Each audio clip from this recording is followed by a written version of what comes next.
How to track your filed forms. One of the benefits of e-filing is the ability to track your filed forms and view their current status online. This short video shows you how to do that on the e-file website. Log into your account and go to the Filed Forms page. This page has information on every filing process through your account for the past 4 years. Just use the drop-down option to select the year you want to view.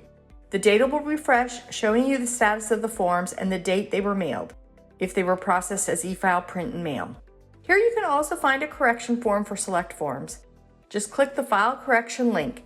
Corrections can only be filed once the IRS or SSA has accepted the original filing. Lastly, the Filed Forms page allows you to print forms.